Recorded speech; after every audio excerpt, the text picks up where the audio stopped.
அறிவோம். அனைவருக்கும் நமஸ்காரம். நாம் தற்போது பார்த்துக் கொண்டிருக்கின்ற வகுப்பு கடோ உபநிஷதம். இப்போ இந்த கடோ உபநிஷதம் வகுப்பிலே கடந்த பாடங்களிலே இரண்டாவது அத்தியாயத்திலே 5 மந்திரங்கள் வரைக்கும் பார்த்து முடித்தோம். இப்போ இன்றைக்கு நாம் அந்த இரண்டாவது அத்தியாயத்திலே இருக்கின்ற 6வது மந்திரத்தை பார்க்கலாம்.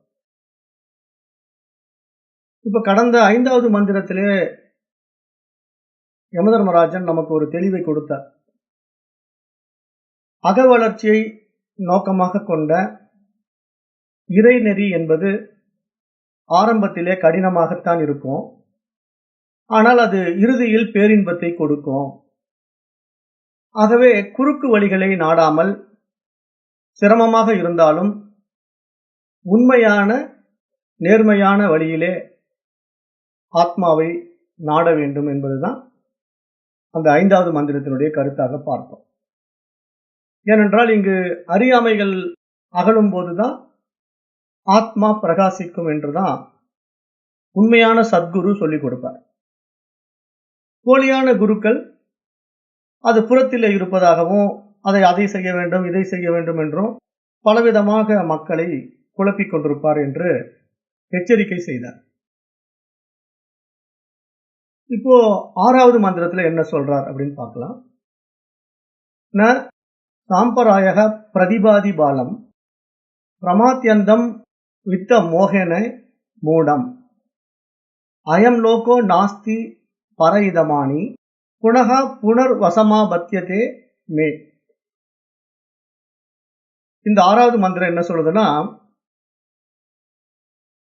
குறுக்கு வழியில் செல்கின்ற பணத்தாசையால் அறிவிழந்த மனப்பக்குவமற்ற மூட மனிதர்கள் தங்களுடைய புற வளர்ச்சியில் காட்டும் ஆர்வம் காரணமாக இந்த உலகம்தான் உண்மை என்பதாக எண்ணிக்கொள்கின்றார்கள். இவர்களுக்கு மறு உலகம் இருப்பது புரிவதில்லை. அதிலும் குறிப்பாக அகவுலக உண்மை இவர்களுக்கு புரிவதே இல்லை. இதன் காரணமாக இவர்கள் மீண்டும் மீண்டும் என்னையே அடைகின்றார்கள் என்று யமதர்மராஜன் சொல்கின்றான். ஏன்னா யமதர்மராஜன் யாரு? மரணம் தானே, மரண தேவதை தானே யமதர்மராஜன். அப்ப யார் மீண்டும் மீண்டும் மரணத்தை அடைகின்றார்கள் என்றால் மூட மனிதர்கள் அப்படிங்கிறார். பிரமாத்யந்தம் வித்த மோகேன மூடம், அதாவது பணத்திற்காகவும் குறுக்கு வழியிலேயும் செல்லுகின்ற மனப்பக்குவமற்ற மூட மனிதர்கள். இவர்கள் என்ன பண்றாங்கன்னா மீண்டும் மீண்டும் மரணத்தையே அடைகின்றார்கள். அப்போ அதாவது இந்த புற உலகில் குறுக்கு வழிகளை நாடுபவர்கள் மீண்டும் மீண்டும் மரண தேவனிடம் மட்டுமே செல்கின்றார்கள். அதாவது இந்த பிறப்பு இறப்பு சுழலில் உழல்கின்றார்கள் என்று தெரிய வருகிறது. இவர்கள் உயர்ந்த கதியான மேலான வாழ்க்கையை அறிவதே கிடையாது, அடைவதும் கிடையாது என்பதாக பார்க்கப்படும். ஏன் அப்படின்னு பார்த்தோம்னா, ஏனென்றால் இவர்களுக்கு அக உண்மை புரிவதில்லை. உள்ளே இருக்கின்ற உண்மைத்தன்மை இவர்களால் புரிந்து கொள்ள முடிவதில்லை. ஏன்னா இவருடைய நாட்டம் எல்லாம் வெளியே தான், புறத்துல தான் நாட்டம் இருக்கு, அகத்துல நாட்டமே இல்லை. வெளியிருக்கிற விசேஷ சுகங்களின் மீதே ஆர்வம். அது உலகியலாக இருந்தாலும் சரி, ஆன்மீகமாக இருந்தாலும் சரி, அந்த வெளி விஷயங்களில் தான் ரொம்ப ஆர்வம் காட்டுவார்கள். அக விஷயத்திலே ஆர்வம் காட்டுவதில்லை. ஆக இந்த புற உலகமும் அவைகள் தருகின்ற சுகங்கள் தான் எல்லாம் என்றும், அவைகளை அனுபவிப்பதே ஆனந்தம் என்றும், அதுவே லட்சியம் என்றும் இவர்கள் நினைக்கின்றார்கள். அக வளர்ச்சி சம்பந்தமான உயர் லட்சிய பாதை இருப்பதை இவர்கள் ஏற்றுக்கொள்வதில்லை என்பதாக பார்க்கப்படுகிறது. அதற்கு நம்ம ஒரு உதாரணம் பார்த்தோம் ஏற்கனவே. திருமூலருடைய திருமந்திரத்துல ஒரு பாடல் அடிக்கடி நான் ஞாபகப்படுத்துவேன். மரத்தை மறைத்தது மாமத யானை என்ற ஒரு பாடல். அதன் அடிப்படையில நாம் இங்க பார்த்தோம்னா, இப்ப மரத்தால் செய்யப்பட்ட ஒரு யானை சிலை இருக்கிறது. மரத்தினால் செய்யப்பட்ட ஒரு யானை சிலை. அந்த யானை சிலையை பார்த்த ஒரு குழந்தை அந்த யானையை கண்டு பயப்படுகிறது. காரணம் என்ன? அவ்வளவு தத்ரூபமாக அந்த யானை வடிவமைக்கப்பட்டிருக்கு. ஆனால் அது மரத்தினால் தான் வடிவமைக்கப்பட்டிருந்தாலும் பார்ப்பதற்கு உண்மையான யானையை போன்ற இருப்பதினால அந்த குழந்தை அந்த யானையை கண்டு பயப்படுகிறது. காரணம் என்ன? அந்த குழந்தைக்கு யானை மட்டும்தான் தெரிகிறது. அதற்கு ஆதாரமான மரத்தை பார்க்க முடிவதில்லை. காரணம் என்ன? அந்த குழந்தைக்கு அந்த அளவுக்கு பக்குவம் இல்லை. பக்குவம் இல்லாத குழந்தை என்ன பண்ணும்னா, அந்த யானை எதனால் செய்யப்பட்டது என்ற அந்த புரிதல் அற்ற தன்மையில அந்த மரத்தை விட்டுவிட்டு யானையை மட்டும் பார்த்து கொண்டு பயந்து கொள்கிறது. அந்த நிலையில குழந்தை இருக்கு. அது மாதிரி இந்த மூட மனிதர்கள் என்ன பண்றாங்க? இந்த உலகத்தை உண்மை என்பதாக பார்க்கின்றார்கள். இந்த உலகத்திற்கு ஆதாரமான விஷயத்தை விட்டு விடுகின்றார்கள். ஆனால் யார் ஒருவன் விவேகத்தினால் புத்தி சக்தி விழிக்கப் பெற்றவனாக இருக்கின்றானோ அவன் அந்த யானைக்கு ஆதாரமான மரம் இருப்பதை அறிகின்றான். அந்த யானை மரத்தினால் செய்யப்பட்டது என்பதை புரிந்து கொள்கிறான். அவனுக்கு மட்டுமே அந்த யானையின் மீது பயம் வருவதில்லை. அதுபோலவே இங்கு ஆத்ம ஞானத்தை அடைந்த விவேகத்தினால் விழித்துக் கொண்ட ஞானிக்கு இந்த உலகம் உண்மையாக இருப்பதில்லை. இந்த உலகத்துக்கு ஆதாரமான பரமனை மட்டுமே அவன் பார்க்கின்றான். அவனுக்கு இந்த உலகத்தின் மீது எப்படி பயம் வர முடியும்? இதைத்தான் இங்க நம்ம சிந்தித்து பார்க்க வேண்டும். ஏனென்றால் இந்த பாடல், திருமந்திரத்தினுடைய இந்த பாடல் ஒரு அருமையான உதாரணம். ஏன்னா இங்க அறியாமையில் இருக்கின்ற குழந்தை அந்த மரம் தெரியாம யானையா கண்டு பயப்படுவது போல, இங்க அறியாமையில் இருக்கின்ற மனிதர்கள் உலகத்தை உலகமாக கண்டு பயப்படுகிறார்கள். ஆனா விவேகத்தினால விழித்துக் கொண்டவர்களுக்கு அந்த யானையினுடைய ஆதாரம் மரம்தான் என்று தெரிவது போல, இங்கு விவேகத்தினால் விழித்துக் கொண்டவனுக்கு இந்த உலகத்தினுடைய ஆதாரம் பரமன் தான் என்று தெரிந்துவிடும். அப்படி தெரிந்துவிட்டால் எதற்கு பயம் வரும்? பயம் வராது. அதைத்தான் இங்கு சாஸ்திரம் சொல்ல வருது. அப்ப அந்த நிலையில நம்ம இதை புரிந்து கொள்ள வேண்டும் என்றால் அகவிழிப்பு நமக்கு உண்டானால் தானே புரிந்து கொள்ள முடியும். புறத்தில் இருக்கிற நாட்டத்தினால நம்ம உலகத்தை பார்த்துக்கிட்டே இருந்தா பார்ப்பது பூரா உண்மையாகத்தானே தோன்றும். ஏன்னா அந்த குழந்தைக்கு அந்த யானை உண்மையாகத்தானே தோன்றுகிறது. அது போலத்தான் மனிதர்களும் இது மாதிரி இருக்கின்றார்கள், மூடர்களாக இருக்கின்றார்கள் என்று சாஸ்திரம் சுட்டிக்காட்டுகிறது. அப்ப இந்த உலகமும் உலக சுகபோகங்களும் காமமும் பணத்தாசையும் நம் மீது ஆதிக்கம் செலுத்தும் வரை நம்முடைய உயர் லட்சியங்களோ நம்மை பற்றிய அக உலகமோ எதுவும் நம் சிந்தனைக்கு எட்டாத ஒன்று என்றுதான் பார்க்க வேண்டும். ஆகவே அக வளர்ச்சி பெற்று உயர் லட்சியங்களை ஏற்றுக்கொண்டு இறைநிலையை அடையும் வரை மனிதன் இந்த பிறவிச் சுழலில் இருந்து விடுபடவே முடியாது என்பதாகத்தான் இந்த மந்திரம் கூறுகின்றது.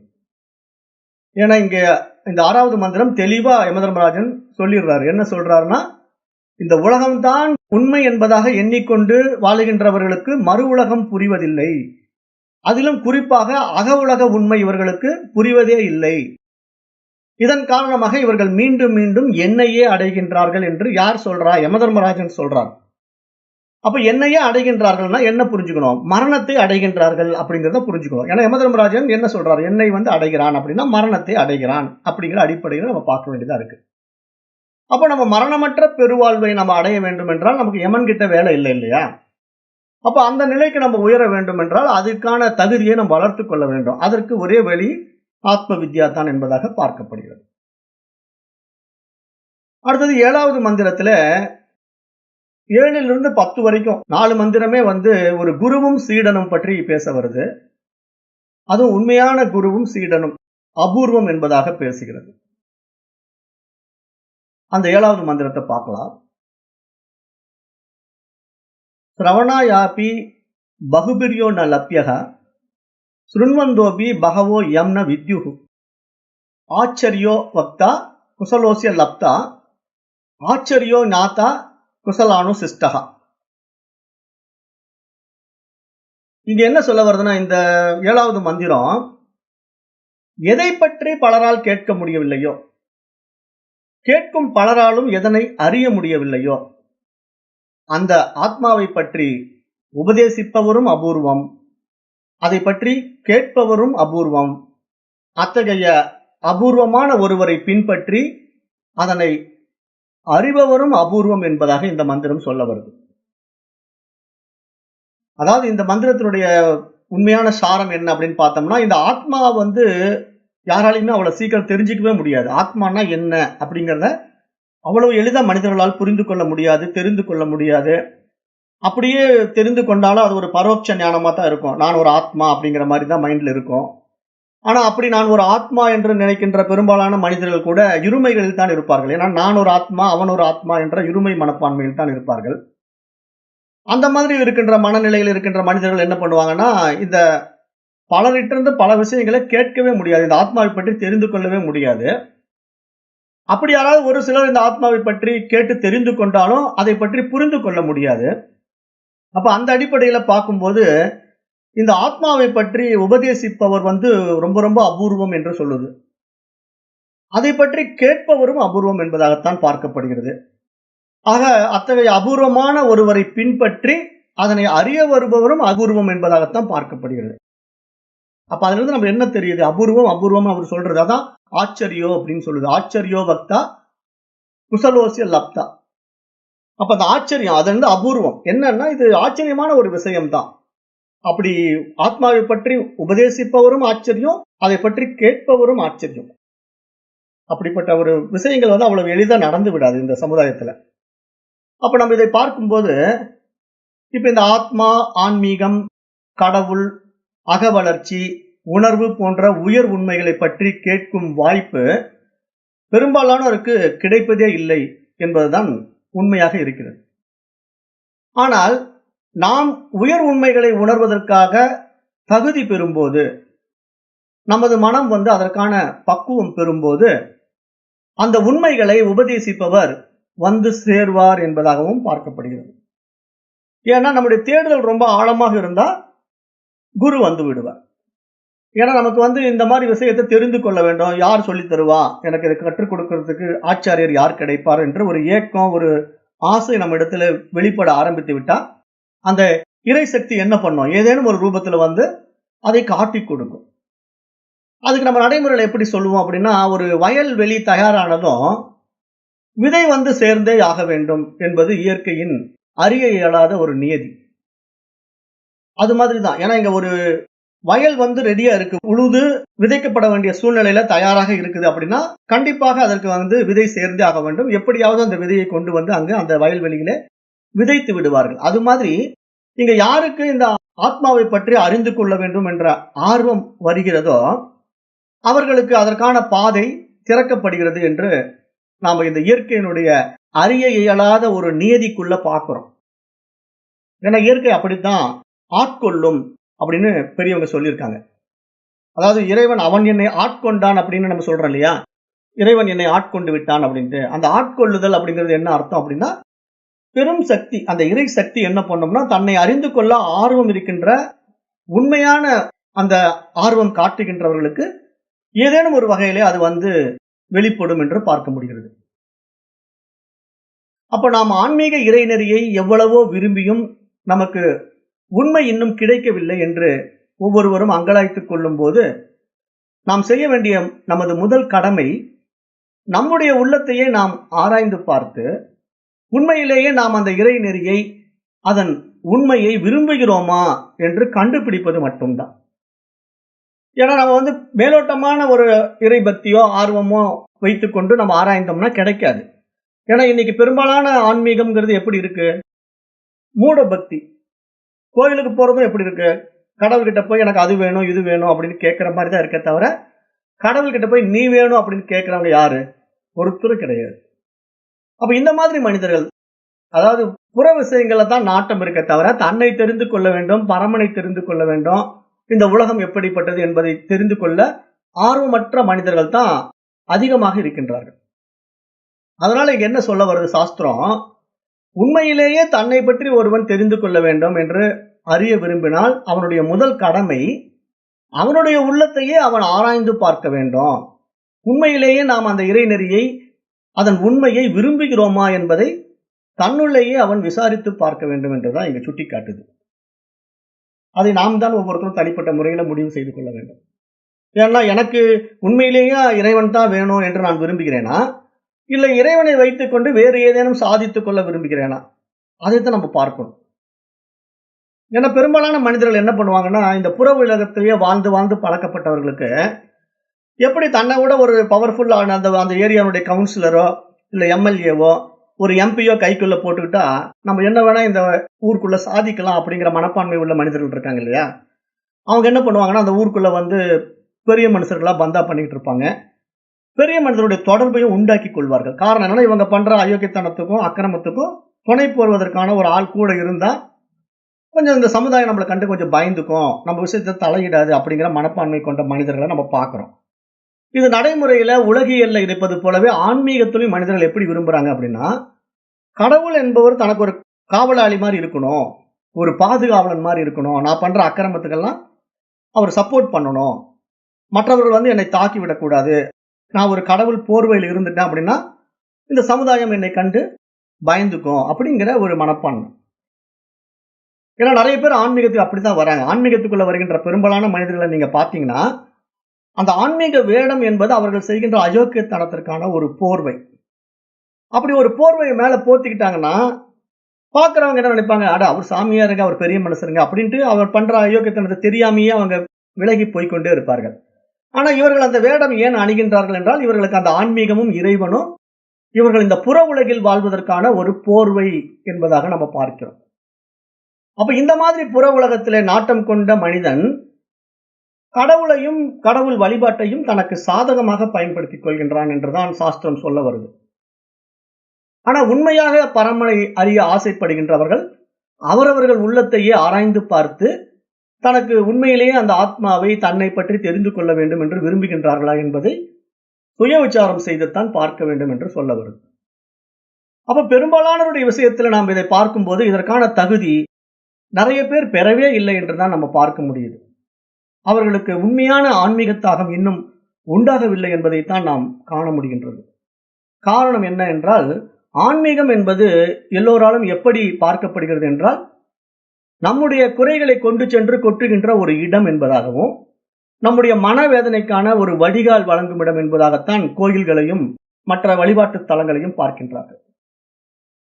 ஏன்னா இன்றைக்கு மனிதர்கள் எல்லாம் எதுக்காக கோவிலுக்கு போறான்? தன்னுடைய குறைகளை கொண்டு போய் கொட்டணும், தன்கிட்ட இருக்கிற பிரச்சனை எல்லாம் சொல்லிட்டு வரணும். அதுக்குத்தான் கோவில். அவன் கடவுளை அடைய வேண்டும், கடவுளை தெரிந்து கொள்ள வேண்டும், மன நிம்மதி வேண்டும், அப்படி கேட்கறதே கிடையாது. பணம் வேணும், பதவி வேணும், பட்டம் வேணும், இப்படித்தான் கடவுள்கிட்ட வழிபாடு. நாமளும் அப்படித்தானே சொல்லி கொடுக்குறோம். நம்ம குழந்தைங்களை வளர்த்தும் போதே கடவுள்கிட்ட போய் அதை கேளு, இதை கேளு, நல்லா படிக்கணும்னு கேளு, அப்படிதான் நம்ம குழந்தைங்களை சொல்லி சொல்லி வளர்த்துறோம். அப்ப அதனால குழந்தைங்களுக்கு அப்படித்தான் ஒரு புத்தி வந்து டெவலப் ஆகும். அது மாதிரி இந்த ஆன்மீக விஷயத்துல வந்து ஆன்மீக குருமார்களை நாடுகின்ற பலரும் பலவிதமான பயிற்சிகளை வேண்டுவது எதனால் அப்படின்னு பார்த்தோம்னா, அதன் வாயிலாக அவர்களது உடலும் உள்ளமும் உற்சாகம் அடைய வேண்டும் என்றும், அதன் வாயிலாக இன்னும் இந்த உலகத்திலே புற வளர்ச்சிக்கான பாதைகளை விரிவுபடுத்த வேண்டும் என்றும் தான் ஆன்மீக குருமார்களை நாடுகின்றார்கள் என்று நம்ம பார்க்க முடியுது. ஏன்னா பெரும்பாலான மனிதர்கள் வந்து ஆன்மீகம்ங்கிற பேர்ல நான் அதை கத்துக்கிட்டு இருக்கேன், இதை கத்துக்கிட்டு இருக்கிறேன், யோகா கத்துக்கிட்டு இருக்கிறேன், மூச்சு பயிற்சி கத்துக்கிட்டு இருக்கேன், ஜபம் கத்துக்கிட்டு இருக்கேன்னு சொல்றாங்கன்னா அதெல்லாம் ஒரு ஃபேஷன் ஆயிடுச்சு இன்னைக்கு. ஏன்னா உங்களுக்கு இந்த மாதிரி ஒரு பெருமையா சொல்லிக்கிறது. அதுலயும் இப்ப ட்ரஸ்ட் எல்லாம் ஃபார்ம் பண்ண பிறகு நிறைய பேர் என்ன சொல்றாங்கன்னா, நான் இங்க இருக்க தெரியுமோ, நான் அங்க இருக்க தெரியுமோன்ட்டு பெருமை அடிச்சுக்குவாங்க. ஏன்னா இந்த குரூப்ல நான் இருக்கிறதுனால நான் பெரிய ஆளு, நீ எந்த குரூப்ல இருக்க அப்படின்னு கேட்டுக்குவாங்க. நான் அந்த குரூப்ல இருக்கேன்னா அவர்கிட்ட இருக்கோ, சரி சரி அப்படின்பாங்க. அந்த மாதிரி இந்த ஆன்மீகம்ங்கிறது எப்படி ஆயிடுச்சு அப்படின்னா, இந்த புற குருமார்களை வைத்துக்கொண்டு புற பயிற்சிகளை செய்து கொண்டு நான் இந்த இயக்கத்தில் இருக்கேன், இந்த ஆர்கனைசேஷன்ல இருக்கிறேன் அப்படின்னு சொல்றதே ஒரு பெருமை என்பதாக இன்றைக்கு ஆன்மீகம் பார்க்கப்படுகிறது. ஆனா இதெல்லாம் உண்மையிலேயே வந்து ஆத்ம ஞானத்தை அடைவதற்கான பாதை கிடையாது. ஏனென்றால் இங்கு புறத்துல ஒன்றுமே தெரிந்து கொள்ள முடியாது. புற விஷயங்களில் நாட்டம் கொண்ட ஒரு மனிதனும் ஆத்மாவை அறிய முடியாது என்று ஆணித்தரமாகவே யமதர்மராஜன் தெளிவுபடுத்துகின்றார். அப்ப இவர்கள் வந்து இந்த மாதிரி போலி குருமார்களிடத்திலே புறத்திலே கண்ட விஷயங்களை கற்றுக் கொடுக்கின்ற குருமார்களை வந்து நாடி உபதேசம் பெற்றாலும், அந்த உபதேசத்தின் வாயிலாக இவர்கள் இந்த உலகத்திலே பொருளாதாரத்திலே முன்னேற்றம் அடைய வேண்டும், பதவி, பணம், குழந்தை பேரு, வீடு, வாசல் என்று வளம் படுத்தி கொண்டு வாழ வேண்டும் என்று தான் எதிர்பார்த்து கொண்டு அந்த ஆன்மீக வாழ்க்கையை நாடுகின்றார்களே தவிர, உண்மையிலேயே தன்னை அறிந்து கொள்ள வேண்டும், தன்மயமாக வேண்டும், பரமனை உணர வேண்டும் என்ற உண்மையான நோக்கம், அக வளர்ச்சிக்கான உயர் உண்மைகளை அறியும் ஆர்வத்தில் இவர்கள் குருவை நாடுவதே கிடையாது என்பதாகவே பார்க்க முடிகின்றது. அதிலே ஒரு சிலர் இது போன்ற அக வளர்ச்சிக்கான ஆர்வம் குருவை நாடி அவர் கூற வருகின்ற அக வளர்ச்சிக்கான பாதையில் பயணிக்க விரும்பும் போது இன்னொரு சில பிரச்சனைகள் வந்து விடுகிறது. அது என்ன அப்படின்னு கேட்டா, உண்மையான அக வாழ்க்கைக்கான வழிகாட்டுகின்ற குருவினிடத்திலே புறப்பயிற்சிகள் ஏதும் இல்லாததினால இவர்கள் அகத்திலே தன் மனதை மாற்றுவதற்கு பதிலாக புறப்பயிற்சியைத்தான் வேண்டி வேறு விஷயங்களில் தாவி விடுகிறார்கள். மீண்டும் இவர்கள் என்ன பண்றாங்கன்னா, இது மாதிரி என்ன ஒண்ணுமே சொல்லி தர மாட்டேறாரு, ஒரு விஷயம் இல்லை இவர்கிட்ட, வெறும் உன்னப்பார் நான் யார் என்று விசாரித்து பாருன்னு சொல்றாங்க. நான் யாருன்னு எனக்கு தெரியாதா, இதை இவர் சொல்லணுமா? அப்ப இந்த குரு நமக்கு லாய்க்கப்பட மாட்டாரு. நமக்கு நீ அந்த வித்தை பண்ணு, இந்த பூஜை பண்ணு, இந்த தலைகளா நில்லு, மூச்சு பயிற்சி பண்ணு, அப்புறம் இது பயங்கரமான இதெல்லாம் இருக்கு, மந்திரமெல்லாம் இருக்கா, சொல்லித்தரேன், அதெல்லாம் நீ பண்ணினா நீ பெரிய ஆள் ஆயிடலான்னு சொல்ற குரு தான் பெஸ்ட் குரு அப்படிங்கிற மாதிரி மனிதர்களுடைய மனோபாவம் இருப்பதை பார்க்கிறோம். அப்ப அவர்கள் அக வளர்ச்சி என்ற ஆர்வம் இந்த மாதிரி விஷயங்களுக்குள்ள வந்தால் கூட அதிலும் பல ஏமாற்று பெறுவர்களை தான் இவர்கள் போய் அடைகிறார்கள் என்று பார்க்க முடியுது. பண்டைய ரிஷிகள் சொல்லுகின்ற ஆத்ம ஞான விஷயங்களை இவர்கள் உள்வாங்கிக் கொள்வதே கிடையாது என்பதையும் பார்க்க முடிகிறது. பொதுவாகவே இங்க சாஸ்திரம் என்ன சொல்ல வருதுன்னா, இது மாதிரி விஷயங்களுக்குள்ள வரும்போது அனுபூதி பெற்றவர்களுடைய உண்மையை தான் நம்ம கேட்டு பெற வேண்டும். நம்ம இடத்துல ஒரு விஷயத்தை சொல்ல வருகின்ற குரு அதில் அனுபூதி பெற்றிருக்கின்றாரா, அவர் இறைவனோடு இரண்டரை கலந்திருக்கின்றாரா, அவர் ஸ்தோத்திரன் பிரம்மனிஷ்டனா என்று பார்க்க வேண்டும். ஸ்தோத்திரன் பிரம்மனிஷ்டன் மட்டும்தான் அந்த பிரம்மத்தன்மையில இருப்பார், தன்னை தான் உணர்ந்து தன்மயமாக நின்றிருப்பார். அவர் மட்டும்தான் உண்மையா இறைவனை காட்டி கொடுப்பார், அவனை அவனுக்கு யார் என்று காட்டி கொடுப்பார். மற்ற குருமார்கள் அப்படி காட்டி கொடுக்க மாட்டார்கள். அதனால பெரும்பாலான மனிதரிடத்தில் என்ன பண்றாங்கன்னா, இந்த மாதிரி வரும்போது அந்த குருவின் மீது முதல்ல நம்பிக்கை வர வேண்டும். அது நிறைய பேருக்கு வருவதில்லை. அததான் சாஸ்திரம் ஸ்ரத்தைன்னு சொல்லுது. அதாவது முதல்ல இந்த மாதிரி ஆத்ம ஞான விஷயங்களை அனுபவமாக்க வேண்டும் என்றால் அதில் நம்ம திடமாக இருக்க வேண்டும். அதை பற்றி அறிந்து கொண்டு அதை வெறும் பரோட்ச ஞானமாக வைத்துக் கொள்ளாமல் அதை அபரோட்ச ஞானமாக அனுபூதியிலே அதை அனுபவமாக்குகின்ற நிலைக்கு நாம் உயர வேண்டும். அப்ப அந்த உயர் உண்மைகளை அடைய முடியும் என்ற நம்பிக்கை நம்மிடத்திலே முதலில் வர வேண்டும். அதுதான் இங்கு ஸ்ரத்தை என்பதாகவும் பார்க்கப்படுகிறது.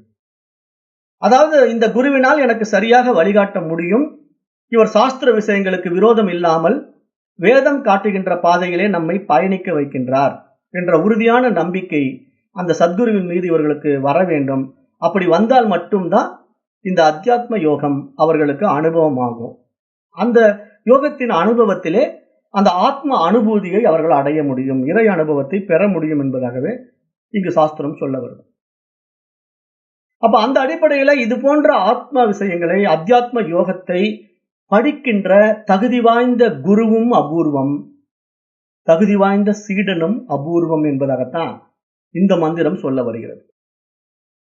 இந்த மந்திரம் சொல்ல வர்ற விஷயம் என்ன அப்படின்னா, அத்தியாத்ம வித்தையை கற்றுக் கொடுக்கின்ற குருவும் அபூர்வம், இது போன்ற அத்தியாத்ம வித்தையை கற்றுக்கொள்ள வருகின்ற சீடர்களும் அபூர்வம். உண்மையில் அப்படித்தான் இருக்கு. ஏன்னா அபூர்வம் தான், இதெல்லாம் எல்லாராலையும் வர முடியல. எல்லா உலக விஷயங்கள்ல புற விஷயங்கள் தான் நாட்டம் கொண்டவர்களாக இருக்கின்றார்கள். இதை கற்றுக் கொடுக்கின்ற குருமார்களும் குறைவு, இதை கற்றுக்கொள்ள வருகின்ற சிஷ்யர்களும் மிக மிக குறைவு. அப்ப ஆன்மீகத்தை பற்றி பேசுபவர் அற்புதமானவராக இருக்க வேண்டும், கேட்பவரும் அப்படியே அற்புதமானவராக இருக்க வேண்டும். இவர்கள் இருவரும் சிறப்பான அசாதாரணமானவர்களாக இருக்கும்போது மட்டுமே மிகச்சிறந்த ஆன்மீக வளர்ச்சி என்னும் அக வளர்ச்சி அவர்களுக்குள் உண்டாகின்றது. இல்லாவிட்டால் அக வளர்ச்சி என்பது என்றுமே ஏற்படாது என்பதாகவும் பார்க்க முடிகிறது. அதிலும் குறிப்பாக சீடனின் அறியாமைகளை சுட்டிக்காட்டி அந்த அஞ்ஞான விஷயங்களிலிருந்து அவனை விலக்க வைத்து அவனை அறியாமையிலிருந்து முழுமையாக விடுவித்து அவனுக்கு புற வாழ்க்கைக்கு இடையூறு தோன்றாதவாறு இறைநெறி வாழ்க்கையும் இந்த உலக வாழ்க்கையும் எப்படி சமமாக பார்க்க வேண்டும் என்பதை எளிதாக கற்றுக் கொடுப்பவர்களே இங்கு உண்மையான குருமார்கள் என்பதாகவும் பார்க்கப்படுகிறது.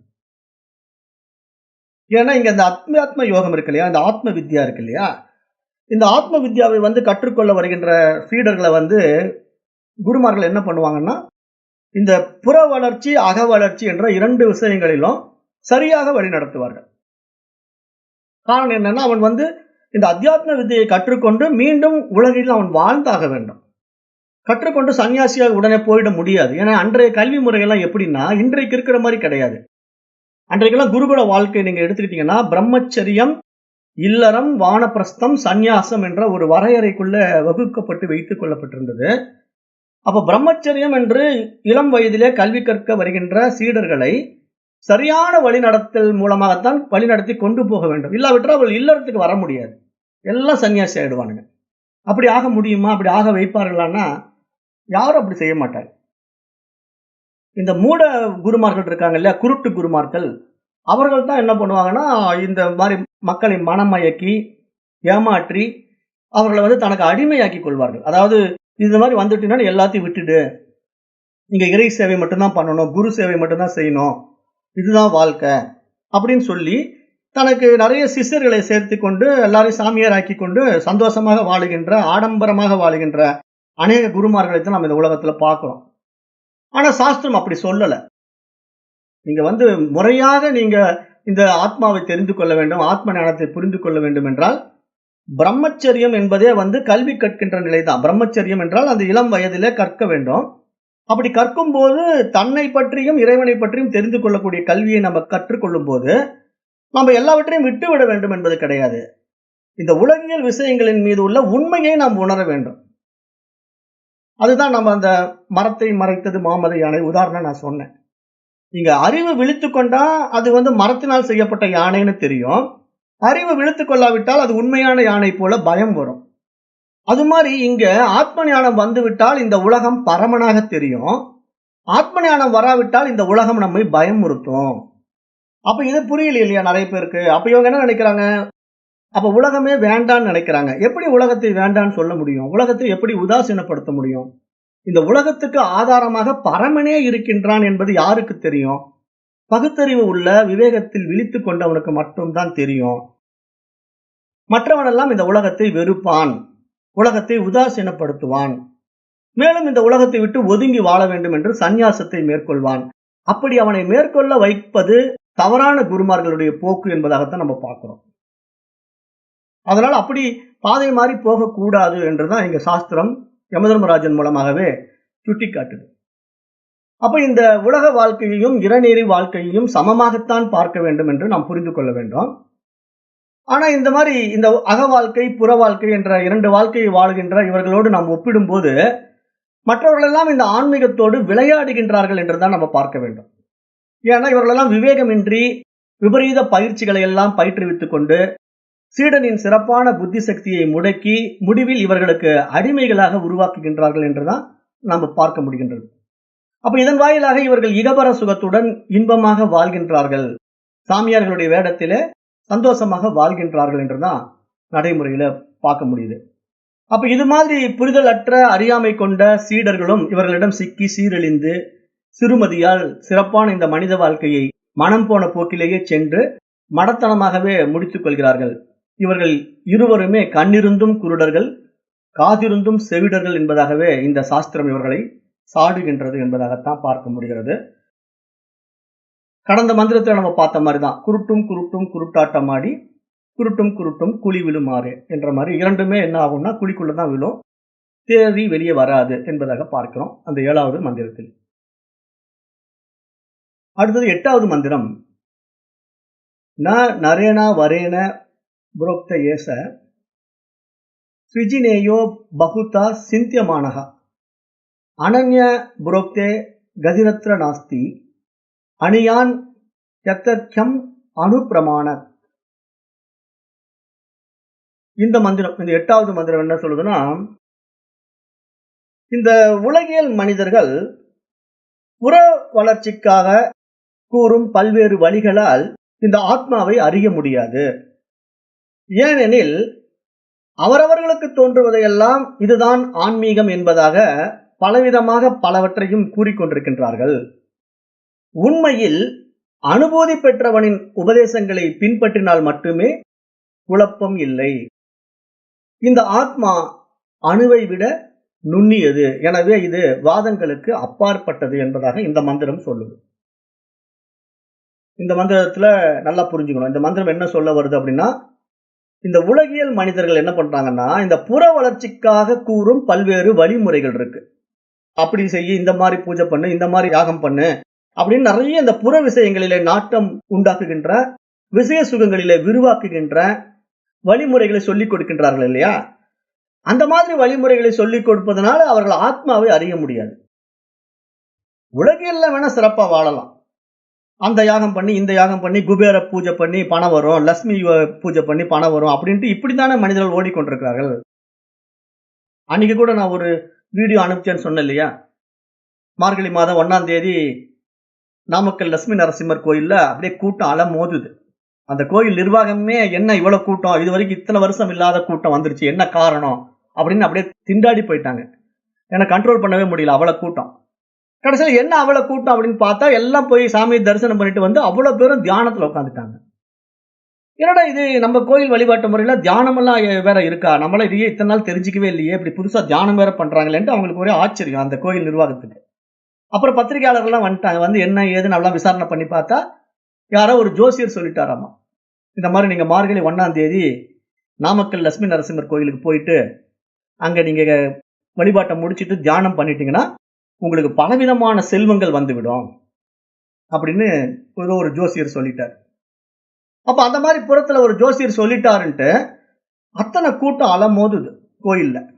அப்ப இதுல இருந்து என்ன நம்ம புரிந்துக்கணும்? பக்தினா இதுவா பக்தி? இது மூட பக்தி தானே. இதைதான் நம்ம சொல்லிட்டே இருக்கிறோம், மூட பக்தி. இது வெளியிருக்கிற ஒருத்தர் சொல்லி கொடுக்கிறாங்கிறதுனால அதை உண்மை என்று ஓடுகிறார்கள். அப்படி ஓடி இவர்கள் அடைவது என்ன? ஆத்மாவை அடைய முடியுமா? முடியாதுன்னு தான் இங்க யமதர்மராஜன் சொல்றாரு. யமதர்மராஜன் என்ன சொல்றாருன்னா, நான் நரேனா வரேன புரோக்த ஏச ஸ்விஜினேயோ பகுதா சிந்தியமானகா. உலகியல் மனிதர்கள் கூற வருகின்ற புற வளர்ச்சிக்காக கூறும் பல்வேறு வழிமுறைகளிலே வாழ விரும்புகின்றவர்கள் ஆத்மாவை அறிய முடியாது. தெளிவா சொல்லிட்டாரு. ஏனெனில் அவரவர்களுக்கு தோன்றுவது எல்லாம் இதுதான் ஆன்மீகம் என்பதாக பலவிதமாக பலவற்றையும் கூறிக்கொண்டிருக்கின்றார்கள். அந்த காலத்திலே சொல்லிட்டாங்க பாருங்க. இப்படிதான் வருவாங்க எதிர்காலத்துல மனிதர்கள் அப்படின்ட்டு. ஏன்னா எல்லா காலங்கள்லயும் இருப்பாங்க. அதாவது நமக்குத்தான் விழிப்புணர்வு வேணும். ஏன்னா இந்த உலகம் என்பது இரண்டும் தாங்கித்தான் இருக்கும். நல்லதும் இருக்கும், கெட்டதும் இருக்கும். எது நல்லது எது கெட்டதுன்னு தெரிஞ்சுக்கிறதுக்கு தான் நமக்கு பகுத்தறிவே கொடுக்கப்பட்டிருக்கு. மனித அறிவின் மகத்துவமே என்ன அப்படின்னா, இது போனா நல்லதுங்க, இது போனா கெட்டதுங்க அப்படின்னு புரிஞ்சுக்கிறோம் பாத்தீங்களா? அவன் தான் மனித அறிவின் மகத்துவம் தெரிந்தவன். அது தெரியாம ஆட்டு மந்த மாதிரி அப்படியே மத்தவன் போறான் நானும் போறேன்னு போனா அவன் எதுக்கு மனுஷனா பிறக்கணும்? ஆட்டு மந்தையாவே பிறந்திருக்கலாம். ஏன்னா ஆடு அப்படித்தானே பண்ணுது. ஒரு ஆடு போனா இந்த ஆடு பின்னாடியே போகும். ஒரு ஆடு தெரியாம ரோட கிராஸ் பண்ணும், எல்லா ஆடும் ரோட்டை கிராஸ் பண்ணி வண்டியில அடிபடுறதெல்லாம் நம்ம பாக்குறோம். ஏன்னா அதுக்கு புரியுறது இல்ல. ஒரு ஆடு கிராஸ் பண்ணும்போது வண்டி வருது அடிபட்டுடுமேன்ட்டு மத்த ஆடெல்லாம் நிக்கலாம் இல்ல, நிக்காது. அறிவு இல்லாததுனால அந்த ஆடு போறதை பார்த்து இந்த ஆடுகளும் போகும். அந்த மாதிரி இங்க மனிதர்களும் ஒருத்தன் போறான்ட்டு இவனும் போறான். ஒருத்தனும் சுய அறிவை விசாரணை செய்து பார்ப்பதில்லை, சிந்தித்து பார்ப்பதில்லை. அதுதான் சொல்றாரு, சுஜ்னேயோ பகுதா சிந்தியமானகா. அந்த சிந்தனா சக்தியே இவர்களிடத்துல இல்ல. அப்படியே யார் என்ன சொன்னாலும் கேட்டுக்கிறது. இதுதான் ஆன்மீகம், ஓ இப்படிதான் செய்யணும் போல் இருக்கு. அப்ப நம்ம மார்கழி மாசம் 1ஆம் தேதி லட்சுமி நரசிம்மர் கோயிலுக்கு போயிட்டு வந்தா அப்படியே அள்ளி கொடுப்பாரு லட்சுமி நரசிம்மர் அப்படிங்கிற மனோபாவம், மனப்பான்மை. அப்படியெல்லாம் அள்ளி கொடுத்துடுவாரா? அதுதான் நான் ஏற்கனவே சொன்னேன். அது நம்ம புரியாம ஒருத்தன் பண்றான்ட்டு ஊரே பண்ணக்கூடாது. ஏன் பண்ணணும், எதற்காக பண்ணணும் அப்படின்னு நம்ம சிந்தனை பண்ணி பார்க்கணும். அதுக்கு தான் நமக்கு பகுத்தறிவு கொடுக்கப்பட்டிருக்கு. அப்ப என்ன இந்த இடத்துல மீண்டும் சொல்ல வர்றாருன்னா, அனன்ய புரோக்தே கதிரத்த நாஸ்தி. இவர்களுக்கு என்ன ஆயிடும்? இவர்கள்லாம் அனுபூதி பெற்றவர்களின் உபதேசங்களை பின்பற்றினால் மட்டுமே குழப்பம் இல்லை என்று சொல்கிறார். அப்ப உண்மையிலேயே ஆத்மாவை அறிய வேண்டும் என்று ஒருவன் விரும்பினான் என்றால் அவன் யாரிடத்துல போய் ஆத்மாவை பற்றி கேட்கணும்? உண்மையா ஆத்மா அனுபூதி பெற்ற குருவை தான் அடையணும். ஆத்மா அனுபூதி பெற்ற குருவை அடைந்துதான் ஆத்மாவை காட்டி கொடுங்க அப்படின்னு சொன்னா அவர் ஆத்மாவை காட்டி கொடுப்பதற்கான பாதையை சொல்லி கொடுப்பாரு. அப்ப அவர்களுக்கு தான் செல்லுகின்ற பாதையில குழப்பம் இருக்காது. மேலும் என்ன சொல்றாருன்னா, அணியான் எதற்கம் அணு பிரமாணாத். அப்படின்னா ஆத்மா அணுவை விட மிக மிக நுண்ணியது, எனவே இது வாதங்களுக்கு அப்பாற்பட்டது அப்படின்னு சொல்லிட்டார். அப்ப ஆத்மாவை பத்தி ஒரு டெபினிஷன் கொடுக்கிறாரு பாருங்க. யாரு? யமதர்மராஜன். அணியான் அப்படிங்கிறாரு. அணுவை விட மிக மிக நுண்ணியது. அதனால இது வாதங்களுக்கு அப்பாற்பட்டது என்று நம்ம புரிந்து கொள்ள முடியும். அப்போ ஆத்மா அனுபவத்திற்கு உரியது என்று நமக்கு நல்லாவே புரியுது. ஆத்மா அனுபவத்துக்கு உரியது. ஆராய்ச்சிக்கோ விதண்டாவாதங்களுக்கோ அது உரியது கிடையாது. அனுபவத்துக்கு மட்டும்தான் உரியது. அதை ஆராய்ச்சி பண்ணி பார்க்கிறதோ அல்லது அதை பற்றி தேவையில்லாத வாதங்களில் ஈடுபடுவதோ கிடையாது. அதை எப்படி நம்ம புரிஞ்சுக்கலாம்? கடலை நேரில் காணாத ஒருவனுக்கு எவ்வளவுதான் அந்த கடலை பற்றி நம்ம விளக்கம் கொடுத்தாலும் அவனால் கடலை பற்றி புரிந்து கொள்ளவே முடியாது என்பது போல, இங்க ஆத்மாவை அனுபூதியில் அறிய முடியாத ஒருவன் அந்த ஆத்மாவை பற்றி எவ்வளவுதான் விளக்கம் கொடுத்தாலும் அந்த ஆத்மாவை புரிந்து கொள்ளவே முடியாது என்பதாகத்தான் இங்க சாஸ்திரம் சொல்ல வருது. அதுபோல ஆத்மாவை விளக்கங்களால் புரிந்து கொள்ள முடியாது. ஆத்மா என்ற ஒன்று உண்டு, அது பெரியது, அது சிறியது என்றெல்லாம் பல விளக்கங்களை பல நூல்களின் மூலமாக நாம் காணவும் முடிகின்றது. அவற்றையெல்லாம் படித்துவிட்டு ஆத்மாவை விளக்க முயன்றால் அது சரியான விளக்கமாக இருக்காது. அந்த விளக்கத்தை கேட்டு அதை பின்பற்ற முயற்சிப்பவனும் ஏற்கனவே பார்த்த மந்திரத்தில் கூறப்பட்டது போல படுகுழியிலே தான் வீழ்வார்கள் என்று சொல்லும். ஆனால் ஆத்மாவை அனுபூதியில் அறிந்தவன் சரியான வழியை காட்டுவான். அந்த வழியில் செல்பவனும் ஆத்மாவை உணர்வான் என்பதாக நம்ம பார்க்கிறோம். அப்ப இங்க ஆத்மா அனுபூதி, ஆத்மாவை உணர்தல் அப்படிங்கிற ஒரு விஷயத்துல நம்ம தெளிவா இருக்கணும். இப்ப நம்ம இந்த ஆத்மாங்கிற ஒரு விஷயத்துக்கு இங்க ஒரு யமதர்மராஜன் ஒரு டெபினிஷன் கொடுக்கிறாரு. அது அணு அப்படிங்கிற மாதிரி சொல்லிட்டார் இல்லையா? அதுவும் ஒரு விஷயமா இருக்குது. அப்ப இங்க நம்ம இந்த ஆத்மா அனுபூதி நிலை அப்படிங்கிறது எப்படி புரிஞ்சுக்கணும்னா, ஸ்வரூப அனுசந்தானம் என்று பார்க்கணும். அந்த ஆத்மாவை பத்தி கொஞ்சம் பார்ப்போம். ஆனா நம்ம இப்போ ஆத்மாவை பற்றி இங்க பேசிக்கிட்டு இருக்கார். அந்த ஆத்மாவை பற்றி சொல்லக்கூடிய குரு அபூர்வம், அந்த ஆத்மாவை பற்றி கேட்கின்ற சீடர்கள் அபூர்வம். அப்படிப்பட்ட ஒரு அபூர்வமான சூழ்நிலையில நம்ம இந்த ஆத்மாவை பார்க்கலாம். எப்படி பார்ப்போம்னா, ஸ்வரூப அனுசந்தானம் என்பதாக பார்க்கலாம். இப்ப ஸ்வரூப அனுசந்தானம், ஸ்வரூப அனுசந்தானம் பக்தி ரித்ய வீரியதே, சான்ஸ்கிரிட்ல சொல்லுது, சமஸ்கிருத மந்திரம். தன்னுடைய ஸ்வரூபத்தையே, அதாவது உண்மையில் இயற்கையாக நாம் யாரோ அந்த ஆத்மாவையே எப்போதும் இடைவிடாமல் சேர்ந்திருப்பதுதான் இங்கு பக்தி என்று சொல்லப்படுகிறது.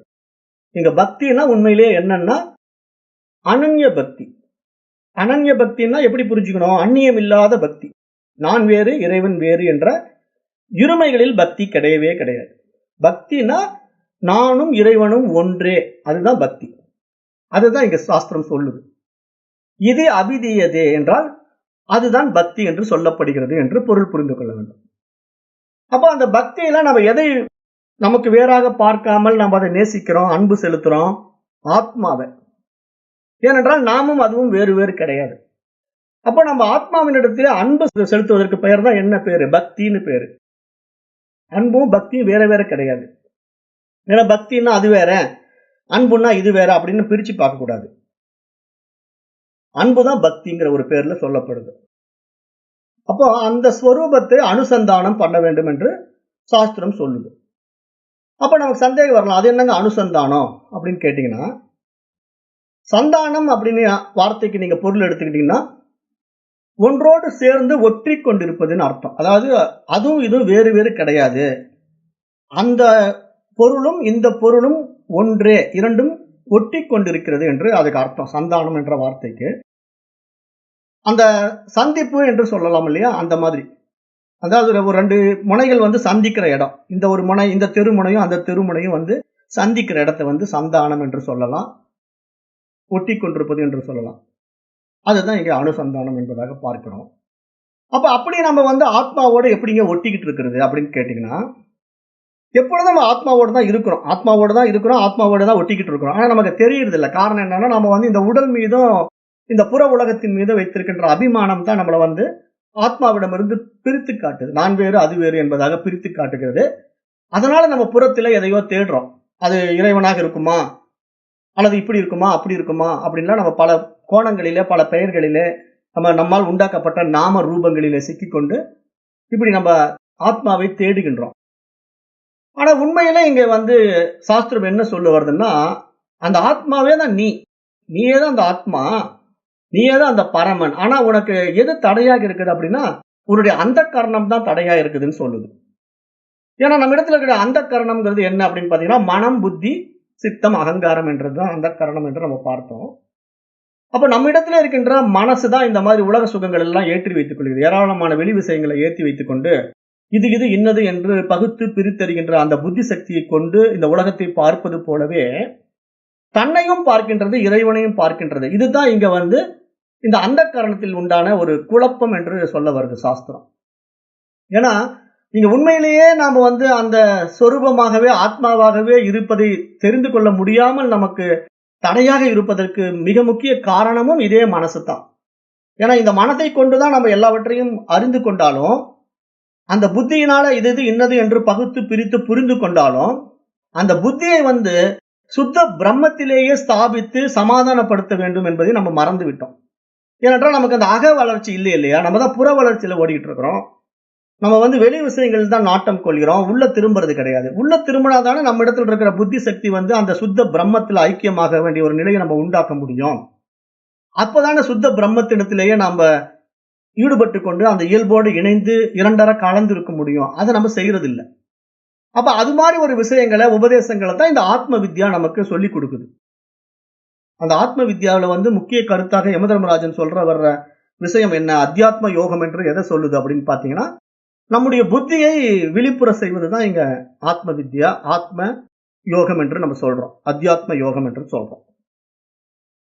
ஏன்னா நம்ம இடத்துல இருக்கக்கூடிய அந்த அந்தக்கரணம் இருக்கு இல்லையா, அந்த அந்தக்கரணத்துல எப்படி நம்ம இந்த புற விஷயங்கள்ல இது இன்னது என்று பகுத்து பிரித்தறிகிறோமோ, அது மாதிரி தன்னையே தான் இந்த மாதிரி பகுத்து பிரித்து பார்க்கின்ற ஒரு தன்மைக்குள்ள போகிறோம் இல்லையா, அந்த இடத்துல நம்ம கொஞ்சம் விழிச்சுக்கணும். நீ உன்னை பிரிக்க முடியாது, நீயும் அதுவும் ஒன்றுதான் என்று இங்க நம்முடைய சொரூபத்தை அனுசந்தானம் எப்படி செய்ய வேண்டும் என்று சொல்ல வருது. அப்ப இந்த மாதிரி நாம அனுசந்தானம் பண்றதுக்கு சாஸ்திரம் பல வகைகள்ல பல பேர்கள் சொல்லுது இல்லையா. இப்ப ஜீவ பிரம்ம ஐக்கியம் அப்படின்லாம் சொல்லுவாங்க. ஜீவனும் பிரம்மமும் ஐக்கியமாகிறது அப்படின்னா, அப்ப நம்ம அங்க இரண்டு இருக்குதா அப்படின்னு கேட்டா இல்ல.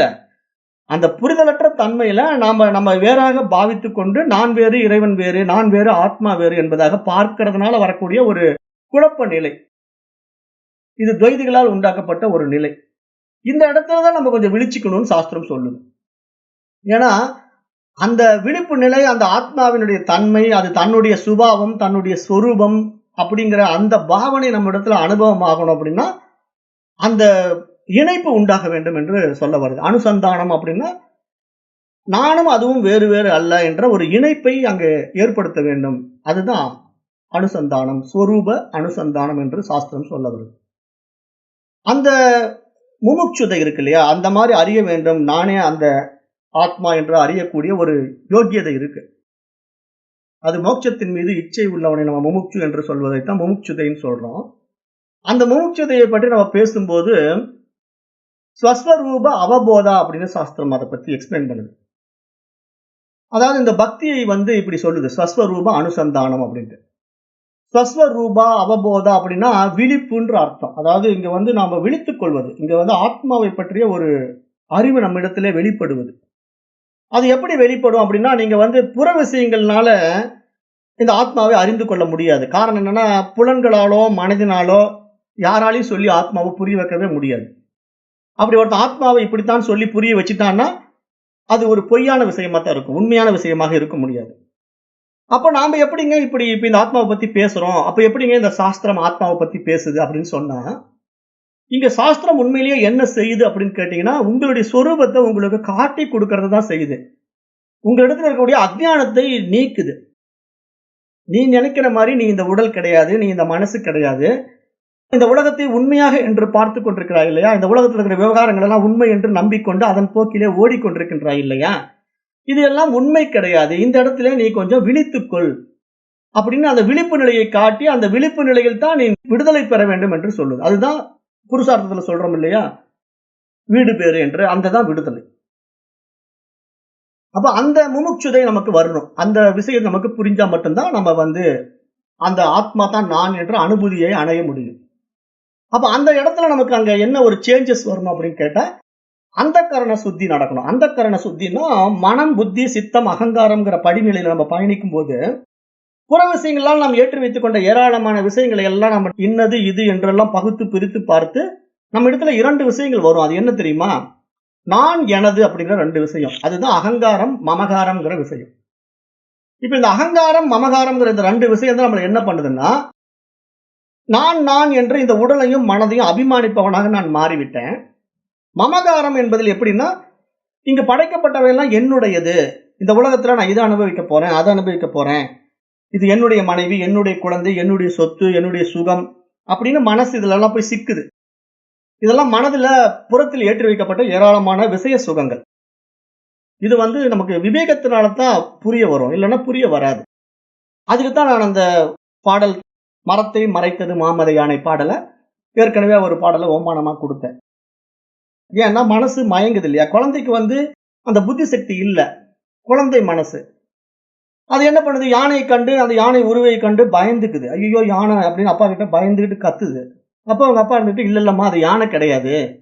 அது ஒரு மரத்தினால் செய்யப்பட்ட யானை தான். பார்ப்பதற்கு உண்மையான யானை மாதிரி இருக்கு. நீ பயப்படாத, அது மரம் தான். அவர் தொட்டு காட்டி குழந்தையினுடைய பயத்தை போக்குவது போல இங்க குரு என்ன பண்றாரு அப்படின்னா, நீங்க இந்த உலகத்தை கண்டு மயங்குவதும் பயப்படுவதும் வேண்டாம். இது உண்மையிலேயே உலகம் கிடையாது. இது பரமன் தான் என்று சுட்டி காட்டுகிறார். அதைத்தான் நமக்கு புரிந்து கொள்ளணும். ஏன்னா இங்க பரத்தை மறைத்தது பார்முதல் பூதம், பரத்தில் மறைந்தது பார்முதல் பூதமே. எப்படி மறைக்கப்பட்டிருக்கு?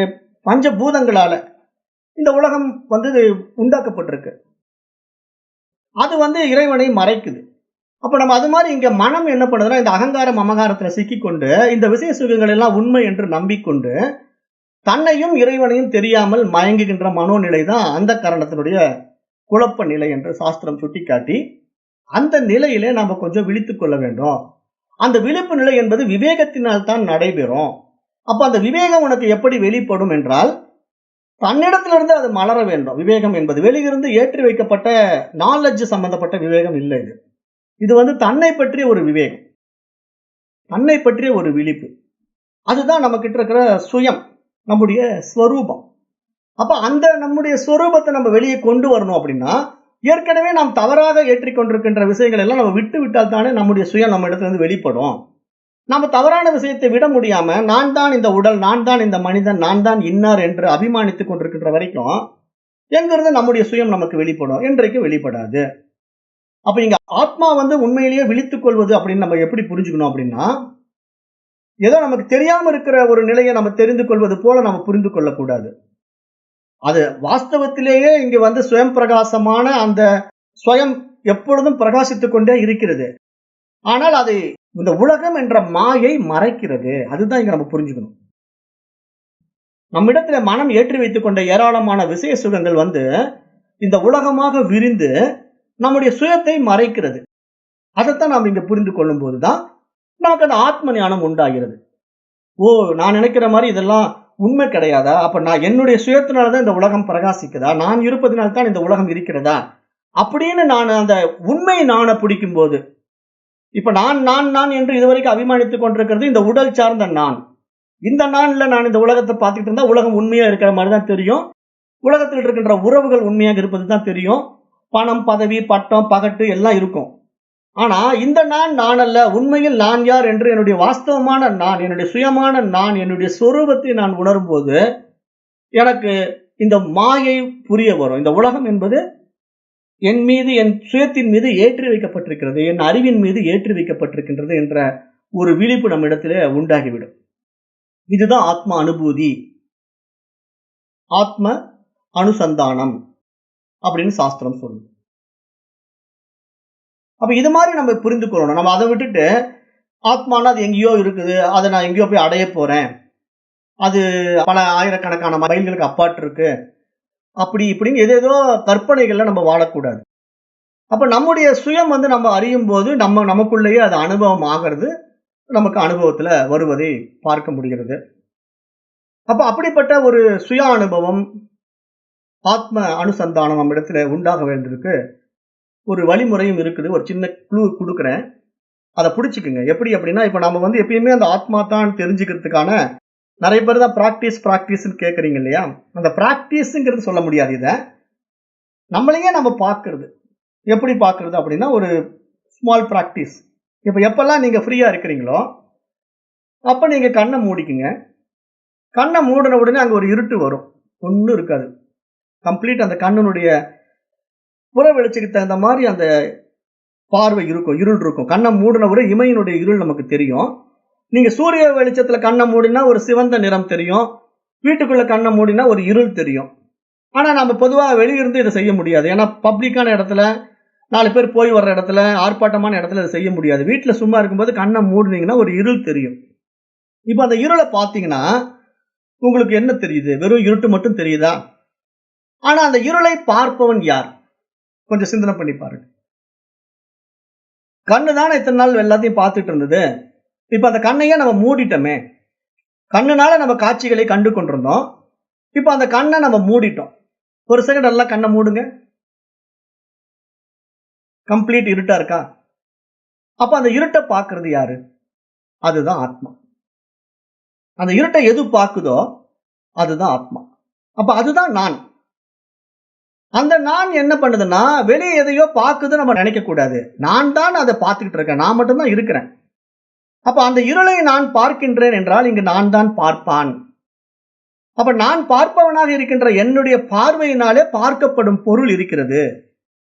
இதுதான் திரிபுடி. அப்ப நான் கண்ணை மூடிக்கொண்டு பார்த்தாலும் அங்கு காட்சி தெரியுது, இருள் தெரியுது. அப்ப அந்த இருளையும் நானே தான் பார்க்கிறேன், ஒளியையும் நானே தான் பார்க்கிறேன். அப்ப பார்வைங்கிற ஒரு விஷயம் யாரிடத்திலிருந்து வெளிப்பட்டது? என்னிடத்திலிருந்து தான் வெளிப்பட்டது. அப்ப எல்லாமே இந்த புலன்கள் எல்லாமே என்னால் தான் இயங்கிக் கொண்டிருக்கின்றன. அப்ப நான் இது மாதிரி விஷயங்களை சிந்திக்கிறேன் பாத்தீங்களா? இதை யார் பார்க்கின்றார்கள் என்று ஒரு விஷயத்தை நான் சிந்திக்கிறேன். அது மனசு. அப்ப அந்த மனமும் என்னால் தான் வெளிப்பட்டது. நான் இருப்பதினால் தான் இங்க எல்லாமே இருக்கிறது அப்படின்னு நமக்கு புரிய ஆரம்பிச்சுட்டா, நம்ம எப்பெல்லாம் சும்மா இருக்கிறோமோ அப்ப கண்ணை மூடிக்கிட்டு இந்த இருளை நம்ம சாட்சியா பார்த்தாலே போதும். அதுதான் வெட்ட வெளி. அதுதான் உணர்வு ஒளி. வெட்ட வெளி, உணர்வு ஒளிங்கிறது வெளியே இல்ல, உங்களுக்குள்ளேயே இருக்கு. ஆனா நீங்க வெளியே பார்க்கும்போது இந்த பிரம்மாண்டமா அகண்டமா விரியுது. ஆனா உண்மையிலேயே இந்த வெட்ட வெளி பிண்டத்துக்குள்ளதான் இருக்கு. அண்டத்தில் இருப்பதே பிண்டத்தில் இருக்கிறதுன்னு சித்தர்கள் பரிபாசையில சொல்றாங்க இல்லையா? அண்டத்தில் உள்ளது பிண்டத்தில் உள்ளதுன்ட்டு. அது பிண்டத்துல எப்படி இருக்குன்னா, உங்களுக்குள்ள அதுதான் நான் சுயம் பிரகாசமா ஸ்புரணம் ஆகிட்டே இருக்கு.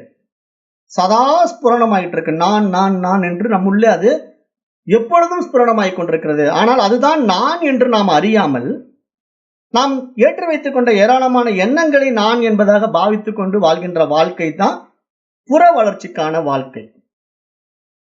ஆனால் இந்த புற வளர்ச்சியிலிருந்து நம்ம விடுபட்டு அக வளர்ச்சிக்கான வாழ்க்கையை நம்ம வாழ ஆசைப்படும் போதுதான் இது போன்ற ஆத்ம வித்யா, அத்தியாத்ம யோகம் எல்லாம் நமக்கு காட்டி கொடுக்கப்படும். அந்த இறை அனுகிரகத்தினாலே, அவன் அருளாலே இது நமக்கு சேரும்.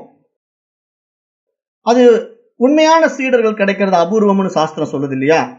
இதை சொல்லிக் கொடுக்கின்ற உண்மையான குரு கிடைப்பது அபூர்வம் என்று சொல்லுது இல்லையா? அப்ப அந்த இருவரும் அங்க ஒன்று சேர்வார்கள். அந்த அபூர்வமான, அதிசயத்தக்க, ஆச்சரியப்படக்கூடிய குருவும் சிஷ்யனும் அங்க இணைவார்கள். அவர்களிடத்திலே பெறுவதற்கும் ஒன்றுமில்லை, கொடுப்பதற்கும் ஒன்றுமில்லை. ஏனென்றால் அவர்கள் இருவரும் வேறு வேறே இல்லை, இருவரும் ஒருவரே. இங்கு நான் குரு, நான் சிஷ்யா. அந்த நிலைக்கு யார் ஒரு உயர் பரிமாண நிலைக்கு வருகின்றார்களோ அந்த இடத்துல குருவும் கிடையாது, சிஷ்யனும் கிடையாது. இருப்பது இறைவன் மட்டுமே, ஆத்மா மட்டுமே. அப்ப அந்த ஆத்மா அனுபூதி, ஆத்மா அனுசந்தானம் என்பது தன்னை தானறிந்து தன்மயமாய் எப்பொழுதும் பிரகாசித்துக் கொண்டிருக்கின்ற சுயம் பிரகாச நிலை. அது இந்த உடலையோ புலன்களையோ மனதையோ சார்ந்து இல்லை. சதா நான் இருக்கிறேன் என்ற ஸ்புரணம் என்னிடத்திலே பிரகாசித்துக் கொண்டே இருக்கிறது. அப்படிப்பட்ட நான் என்னை சுயமாய் உணர்வதற்கான ஒரு சிறிய பயிற்சியாக நீங்க செய்ய வேண்டியது என்ன அப்படின்னு பாத்தீங்கன்னா, கண்களை மூடி அந்த இருளை பார்க்கின்றவன் தான் நான் சாட்சி. நான் சாட்சியாக அந்த இருளை பார்க்கின்றேன்.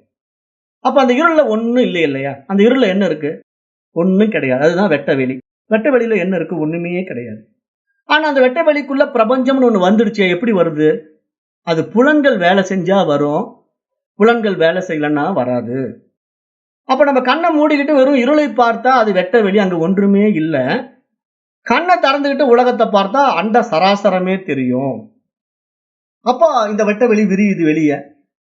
அப்ப இந்த வெட்ட வெளி வெளியே விரியும் போது இது எல்லையற்றதாக விரிந்து கொண்டே இருக்கும். இதனுடைய தொடக்கமும் முடிவும் என்றுமே கண்டுபிடிக்க முடியாது.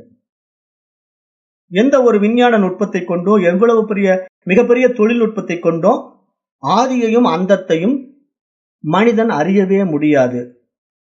புற விஷயங்களினாலே அறிய முடியாது. ஆனால் அகத்திலே திரும்பி தன்னையே தான் பார்க்கின்ற பொழுது, நான் இருப்பதினால் தான் இங்கு எல்லாம் இருக்கின்றது என்று என்னையே நான் அறிகின்ற பொழுது என்னுடைய வேலை முடிந்து விட்டது. அவ்வளவுதான். ஏன்னா நான் மட்டும்தான் இருக்கிறேன். நான் இருப்பதினால கண்ணை திறந்தா புலன்கள் வழியா இந்த உலகம் விரியுது. நான் கண்ணை மூடினா இந்த உலகம் காணாம போய் எனக்குள்ளேயே வந்துடுது. ஆனா இது விழிப்பு நிலையில தான் இது நடக்கும். தூங்கும் போது உலகம் தெரிவதில்லை, கனவுல உலகம் தெரிவதில்லை. கனவுல வேறு ஒரு உலகம் வந்துடும். தூங்கும் போது இந்த உலகம் இல்லாமல் போய்விடும். அப்ப நம்ம விழிப்பு நிலையில நம்முடைய விவேகத்தினால இந்த மாதிரி ஒரு விசாரணையில் நம்ம ஈடுபடும் போது இங்க இந்த ஆத்ம வித்யா என்ன சொல்லி கொடுக்குதுன்னா, நீ இருப்பதினால்தான் இந்த உலகம் இருக்கிறது என்று யமதர்மராஜன் சொல்ல போறார். இனிமேல் வருகின்ற பாடங்கள் எல்லாம் ரொம்ப அருமையா போகும். அப்ப நம்ம என்ன புரிந்துக்கணும்னா, இங்க நான் மட்டும்தான் இருக்கிறேன், நான் இருப்பதினால்தான் எல்லாம் இருக்கிறது என்று புரிந்து கொள்வதுதான் இங்க ஆத்ம வித்யா அத்தியாத்ம யோகம் என்று சொல்ல வருது. அது நான் எனக்குள்ளேயே நான் என்னை அனுபவமாக்குகின்ற பயிற்சி ஏதாவது இருக்குதான்னு நிறைய பேர் கேட்கறதுனால ஒன்றும் பயிற்சி எல்லாம் ஒன்றும் கிடையாது. கண்ணை மூடுனா நீங்களே உங்களை நீங்க பார்க்கலாம். உங்களுடைய சுயம் உங்களுக்கே தெரியும். உங்களுடைய சுயம் என்னன்னா வெட்ட வெளி, அறிவு ஒளி, உணர்வு வெளி என்று நான் சொல்லிட்டேன். அப்போ அது ஒரு சூன்யமோ இருளோ கிடையாது. உண்மையிலேயே அது நான் இருக்கிறேன் என்று தன்னையே அறிந்து கொண்டிருக்கின்ற அறிவு ஒளி. ஏன்னா நான் இருக்கிறேன்னு யார் சொல்ல முடியுமோ அதுதான் அறிவு. சூன்யத்துக்கு ஒண்ணுமே சொல்ல முடியாது. அறிவுக்கு நான் இருக்கிறேன் என்று தன்னையே உணர முடியும் இல்லையா? அப்ப இங்க நான் கண்ணை மூடிக்கொண்டு அந்த இருளை பார்க்கும் போது நான் இருப்பதினால்தான் இங்கு இந்த இருள் இருக்குது. அப்ப அந்த இருளை பார்த்து கொண்டிருக்கின்ற நான் தான் பார்ப்பான். என்னுடைய பார்வையினால அந்த இருள் தெரியுது. பார்வை என்ற சக்தியினால இருள் தெரிகிறது. அந்த இருள் எப்படிப்பட்ட இருக்கு? பார்க்கப்படும் பொருளாக இருக்கிறது. அப்ப இங்க பார்ப்பான், பார்வை, பார்க்கப்படும் பொருளாகிய மூன்றும் என்னிடத்திலேயே இருக்கிறது. எனக்கு வெளியே இல்லையே. எனக்கு வெளியே எங்க இருக்கு? என்னிடத்திலேயே இருக்கிறது. ஆக எல்லாம் நானே அப்படிங்கிற அந்த சுயம் பிரகாச ஒளி, சுய அறிவு ஒளி என்னிடத்திலேயே இருப்பதை நான் அனுபவமாக்குவதுதான் ஆத்மா அனுபூதி என்று பொருள். அதை நம்ம வெளியே பார்த்தா உலகம் விரியும். உலகம் விரிவதற்கு புலன்களும் மனசுதான் காரணம். அப்ப இந்த புலனும் மனசும் எப்ப இல்லாம போகும்? மரணத்துல இல்லாம போயிடும். நீங்க உடம்பை விட்டுட்டீங்கன்னா இப்ப நீங்க அந்த இருட்டை பார்த்துட்டு இருக்கீங்களா, அந்த நிலைதான் இறை அனுபூதி. இறை அனுபூதிங்கிறது எப்பவுமே நான் இருக்கிறேங்கிற என்னுடைய சுயத்துல, என்னுடைய ஆத்மா அனுபூதியில எப்பொழுதும் நான் இருந்து கொண்டே இருப்பேன். எனக்கு வேற எதுவுமே இல்லை. அதுதான் நிர்குண பிரம்மம் என்று பெயர். நிர்குண பிரம்மத்துக்கு எதுவுமே கிடையாது. தான் தன்னில் தானாய் தன்மயமாய் சுயமாய் பிரகாசித்துக் கொண்டே இருக்கும். அந்த பிரகாசம் என்பது தன்னுடைய சுயம் பிரகாச ஒளி. நான் இருக்கிறேன் என்ற ஸ்புரணம். அதுல தான் அது தன்னைத்தானே பார்த்து கொண்டு ஆனந்தம் அடைந்து கொண்டிருக்குமே தவிர, வெளியே நீங்க எந்த புற விஷயத்தை பார்த்து கொண்டிருந்தாலும் அது உங்களை சகுண பிரம்மத்துக்கு தான் கொண்டு போகும். நிர்குண பிரம்மம் சகுண பிரம்மம்ங்கிற ரெண்டுக்குள்ள வித்தியாசத்தை நீங்க நல்லா புரிஞ்சுக்கணும். நிர்குண பிரம்மம் என்பது நான் மட்டுமே இருக்கிறேன், எனக்கு வேறாக எதுவுமே கிடையாது, என்னையே நான் அனுபவமாக்குகின்ற ஆனந்த நிலை. அதற்கு வடிவமும் கிடையாது.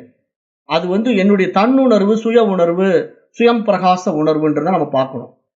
அதுவே நீங்க புறத்துல ஏதேனும் ஒரு விஷயத்தை பார்த்துட்டீங்கன்னா அது மனசு வேலை செய்கிற நிலையில வருது. அது காலமாக இருந்தாலும் சரி, தேசமாக இருந்தாலும் சரி, அது சர்க்குண பிரம்மம் என்று புரிந்து கொள்ள வேண்டும். அப்ப நிர்குண பிரம்மம் சர்க்குண பிரம்மம் என்ற இந்த விஷயத்துல தெளிவு வந்துட்டா உண்மையிலேயே நான் நிர்குண பிரம்மம். ஆனால் இந்த உடல் இருப்பதினால எனக்கு இந்த உலகம் இருப்பது போல தெரிகிறது. எப்படி மரத்தை மறைத்தது மாமத யானை என்பது போல அந்த விவேகம் இல்லாததினால் நான் யானையாக பார்த்தேன். விவேகம் வந்துவிட்டால் அந்த யானைக்கு ஆதாரமான மரத்தை பார்த்தேன். அதுபோல நான் இந்த உலகத்தை உண்மையாக பார்த்தேன். விவேகம் வந்துவிட்ட பிறகு இந்த உலகமே என்னுள் தான் இருக்கிறது என்று என்னுடைய உண்மையை பார்த்தேன் என்று புரிந்து கொள்வதுதான் அந்த மந்திரம், திருமந்திரம். ஆக இன்றைய வகுப்பை நேரம் கருதி இந்த மந்திரத்தோடு நம்ம நிறைவு செய்வோம். அடுத்த மந்திரத்தை நம்ம அடுத்த வகுப்புல பார்ப்போம். நன்றி. ஓம் தத்சத்.